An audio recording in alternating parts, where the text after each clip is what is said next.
Muy buenos días, mis hermanos, una vez más juntos alrededor de la palabra. Volvemos al capítulo 1 de Santiago y dice el versículo 13 al 15. Cuando alguno es tentado, no diga que es tentado de parte de Dios, porque Dios no puede ser tentado por el mal, ni Él tienta a nadie, sino que cada uno es tentado cuando de sus propias concupiscencias es atraído y seducido. Entonces la concupiscencia, después que ha concebido, da a luz el pecado, y el pecado siendo consumado, da a luz la muerte. La versión Nueva Internacional lo traduce de esta manera: que nadie al ser tentado diga, es Dios quien me tienta, porque Dios no puede ser tentado por el mal, ni tampoco tienta Él a nadie.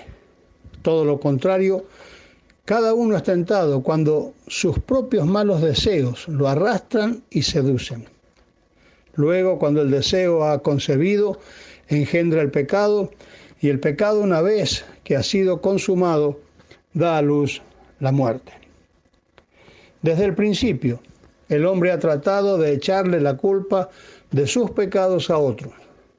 Cuando Dios se enfrentó a Adán con su propio pecado, la respuesta de Adán fue: la mujer que tú me diste me dio del árbol y por eso lo comí.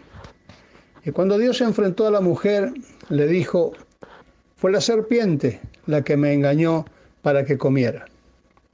Somos expertos en el arte de la evasión. Le echamos la culpa a los demás por el pecado del que somos responsables y culpables. Es muy fácil condenar a otros por nuestros malos pensamientos o por nuestra mala conducta. Siempre los cristianos nos preguntamos por qué todavía tenemos que soportar la tentación. Yo me pregunto, ¿nos tienta Dios? No. Dios prueba, pero no tienta. Permite que Satanás nos tiente, porque Dios quiere purificar y fortalecer nuestra fe y ayudarnos a crecer en dependencia de Cristo. Podemos soportar la tentación del pecado si le pedimos a Dios fortaleza y decidimos actuar en obediencia a su palabra. Santiago dice, cuando uno es tentado, dice que somos tentados en nuestros malos pensamientos. Según Santiago, en este caso la tentación no viene de afuera, ni del diablo, está en nosotros, en nuestra mente. La palabra en el original para tentación tiene el significado del que pesca con carnada. Es atraído y seducido. Por lo tanto, si alimentamos esos malos pensamientos, que no nos sorprenda cuando somos atraídos y seducidos por ellos. Alguien dijo, yo no puedo evitar que los pájaros vuelen sobre mi cabeza, pero sí puedo evitar que ellos hagan nido en mi cabeza.